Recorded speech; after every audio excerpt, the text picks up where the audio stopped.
Hello everyone, and thank you for attending this presentation. My name is Stephen Hall, and I'm a registered nurse and Master of Nursing student at the University of Saskatchewan.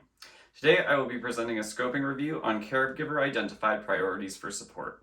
Taking on a caregiving role is extremely complex, and one thing that is clearly recognizable from the lived experiences of caregivers themselves is that caregivers require support. Support needs are diversely prioritized in different geographical and contextual settings, and services to support caregivers continue to grow. Over the last several decades, research has been conducted worldwide to find better ways to support caregivers in their role, but there has yet to be a collation of caregiver-identified priorities for support. Over the last several decades, research has been conducted to find better ways to support caregivers in their role, but there has yet to be a collation of caregiver-identified priorities for support. We used Arksy and O'Malley's scoping review methodology for this review.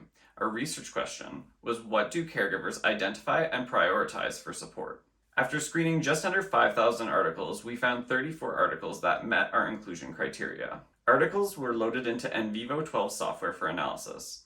Codes were created while we analyzed the literature. We organized the priorities into 7 themes. Each theme was assigned a weight based on the number of codes it had.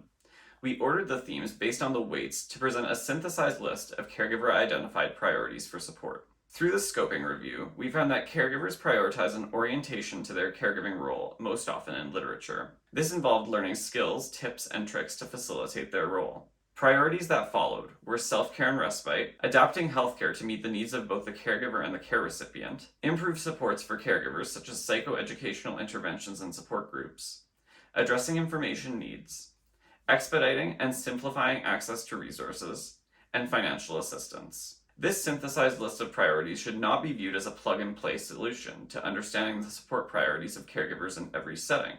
However, researching how to implement these support priorities in policy and clinical practice is necessary to improve outcomes for caregivers. Clinicians must take a holistic view to understand the burden of caregiving.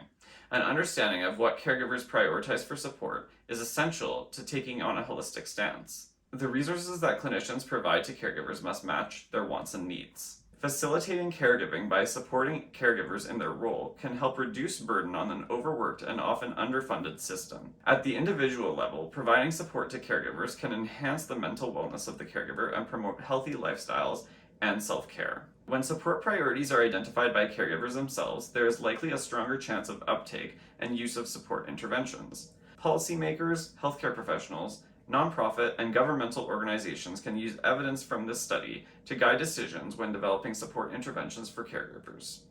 Thank you so much for attending this presentation. Stay well and take care.